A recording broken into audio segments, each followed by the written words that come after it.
안녕하세요, 여러분. 굿모닝 행동학 진행하는 여러분의 영디 최영희입니다. 자, 우리 5장에 20번부터 41번까지 예산의 분류, 프로그램 예산제도, 그리고 우리 일반회계, 특별회계, 기금, 뭐 이런 다양한 예산에 대한 부분들이 들어가는 파트가 지금 보시는 5장 내용, 5장의 35강 내용입니다.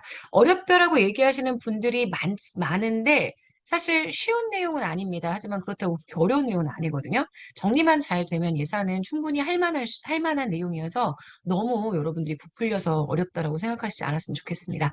자, 20번부터 가볼게요. 예산의 조직별 분류는 조직으로 분류하죠.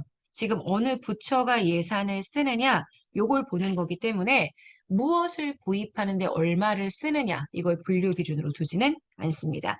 일반적으로 무엇을 구입하는데 얼마나 쓰느냐, 이건 예산을 품목별로 분류할 때 나타나게 되는 기준이 될 거예요. 그래서 20번 X가 되고요. 자, 21번입니다.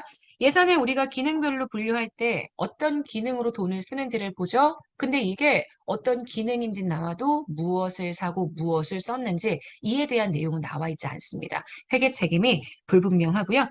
회계 책임이 명확한 것은 이것도 마찬가지로 품목별 예산이 가지고 있는 특징이라고 보실 수 있죠. 21번은 X입니다. 맞는 선지입니다. 회계 책임이 불명확하다는 점이다. 품목별 예산이 회계 책임이 명확하다라고 보셔야 합니다. 21번은 맞는 선지고요. 22번. 우리나라 예산은 일단 소관 구분을 먼저 하고요. 소관 구분 먼저 한 다음에 장, 관. 사실 장이나 관이 분야나 부문이니까 결국은 기능으로 분류하는 거고요. 그 다음 사업으로 분류하죠. 그 다음 목, 그 다음 장관, 항. 규정해요. 항, 세항 이렇게 해서 프로그램 분류하고요. 제일 마지막에 목 분류해주기 때문에 목 분류가 가장 마지막에 이루어지는 분류 방법이라고 보셔야 합니다. 22번 X. 자, 프로그램 예산 제도는 예산을 편성할 때 프로그램 중심으로 예산을 편성하는 거죠. 분야나 부문을 두고 난 다음 프로그램, 항을 프로그램이라고 보죠. 그 다음 단위 사업이 세 항입니다. 세부 사업까지 가는 경우도 있어요. 세세의 항까지 가는 경우도 있는데 일반적으로 단위 사업이나 세부 사업, 그 다음 목의 분류가 조금 러프하게 이루어지고 그 다음 지금 보시는 프로그램 중심으로 성과들을 보기 위한 예산 분류 방법이 지금 프로그램 예산 제도이기 때문에 지금 보는 23번, 요거는 현재 만지선지입니다. 자, 24번입니다. 프로그램 예산 제도는 예산 운영의 초점을 투입이 아니라 성과, 프로그램별 성과, 성과의 구체적인 내용 이런 거 중심으로 보죠. 25번입니다. 프로그램 예산 제도는 동일한 정책 목표를 가지고 있는 단위 사업을 하나의 프로그램으로 묶습니다. 맞아요. 요게 예산과 성과 관리의 기본 단위가 됩니다. 그래서 25번은 맞는 선지가 되고요. 자, 26번 들어가도록 할게요. 우리가 얘기하는 26번. 자, 국가의 재정 지출을 조세 수입으로 충당하는 경우 지금의 세대가 그대로 그에 대한 재정 부담을 조세 수입으로 충당을 하게 되죠. 그래서 현 세대의 의사결정에 대한 재정 부담이 미래 세대로 전가되지 않습니다. 맞아요.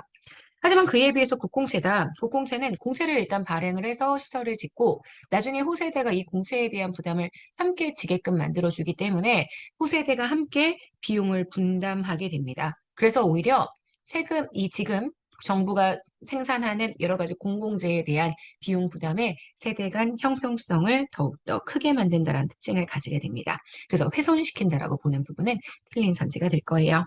자, 28번. 국세를 다 외우실 거는 아닌데요. 지방세를 외우면 당연히 국세가 외워집니다. 취득세나 자동차세는 전형적인 지방세 항목에 해당해서요. 요거는 국세 항목에 해당하지는 않습니다. 그냥 국세에 그냥 내용에 뭐가 들어가 있는지 요것만 간단하게 기출문제집에 있는 자료를 한번 쓱 봐주시면 될 것 같아요.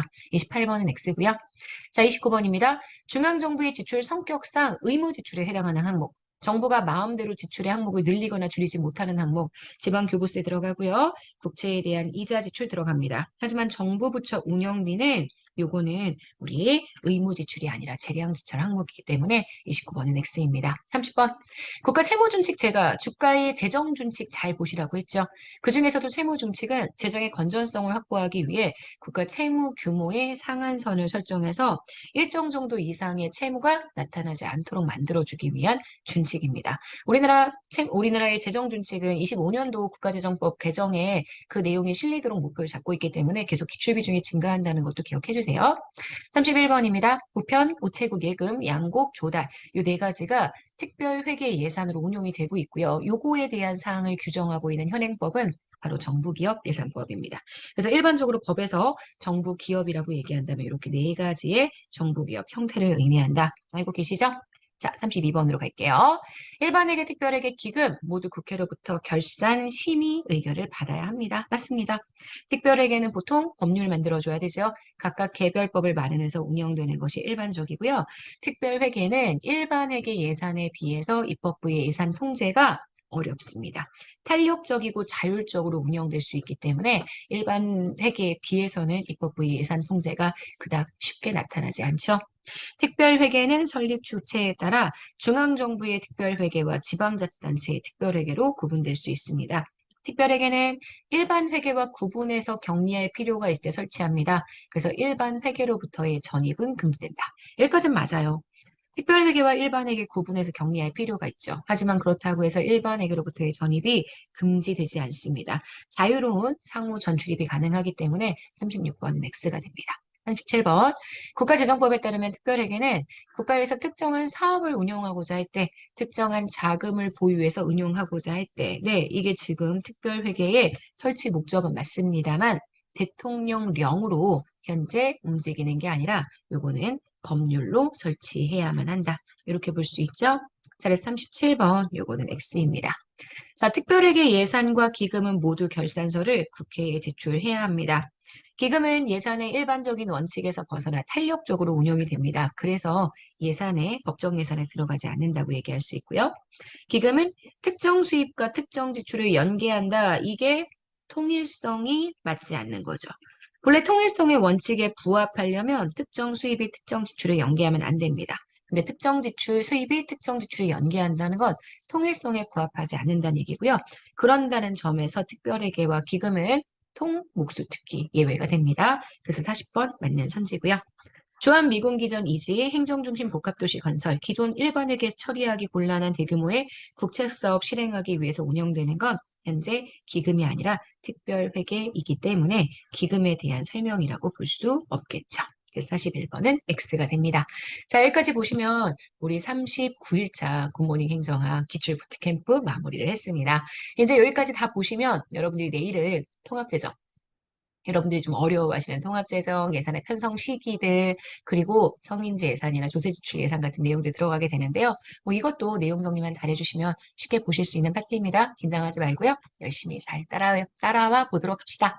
자, 여기까지 해서 우리 오늘 굿모닝 행정학 마무리하겠습니다. 오늘 하루도 정말 여러분 거예요. 잘 보내시고요. 내일 아침에 만날게요. 여러분, 안녕.